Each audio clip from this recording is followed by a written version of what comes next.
এমনিতে কোনো উৎসব বা গ্যাদারিংয়ে তন্ময়কে যেতে বললে আমাকে সবসময় শুনতে হয়, তুই দেখে নে, আমার অফিস আছে, আমি ছুটি নিতে পারবো না, ইত্যাদি ইত্যাদি ইত্যাদি। কিন্তু পুরনো পাড়ার হিমাদ্রির বিয়ের কার্ডটা আসতেই তন্ময় এক কথায় বলল, আমি ওই দিন ছুটি নিচ্ছি, সকাল থেকে থাকবো ওখানে।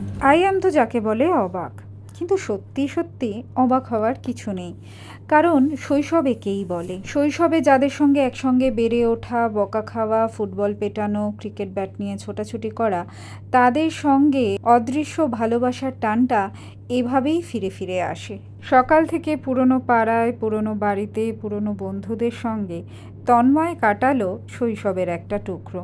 আর আমি অফিস করে পালককে নিয়ে পৌঁছলাম সন্ধেবেলা। ততক্ষণে বিয়ের মন্ত্র পড়া প্রায় শেষের দিকে। দুটিকে বেশ ভালো মানিয়েছে। হিমাদ্রির বিয়ের অনুষ্ঠানে উপস্থিত ছিলেন একদম কাছের নিকটজন। একদম এই ঘরোয়া অনুষ্ঠানে যারা উপস্থিত ছিলেন, হলফ করে বলতে পারি তাদের প্রত্যেকের সঙ্গে প্রত্যেকের প্রাণের টান, ভালোবাসার টান জোরের ওই গিটের মতো শক্ত করে বাঁধা। বিয়ের অনুষ্ঠানে সিঁদুরদানের পর্বটি আমার ভারী প্রিয়।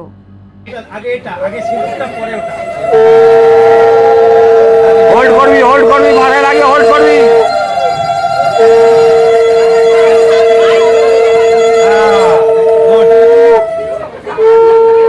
আরে এত বড় ঢাকা দিতে নেই, ভালো করে ছবি দেখার দরকার। ছবি হাতে, হ্যাঁ তোলো তোলো, হয়ে গেছে এবার ধর মাথায়।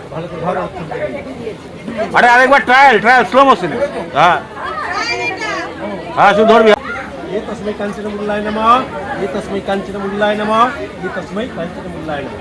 বিয়ে বাড়ি গিয়ে আমারও পাওনা বড় কম হলো না, কারণ পালকের অনেক আগে থেকে পালকের মতো যে ছোট্ট মেয়েটা সারাক্ষণ আমার গায়ে লেপ্টে থাকতো, তার নাম রাই, এখন বড় হয়ে গেছে, বিটেক করছে। আর সবাই ফিরে এলেও তন্ময় বলল, না, আমি বন্ধুর সঙ্গে শেষ ব্যাচেই খেতে বসবো।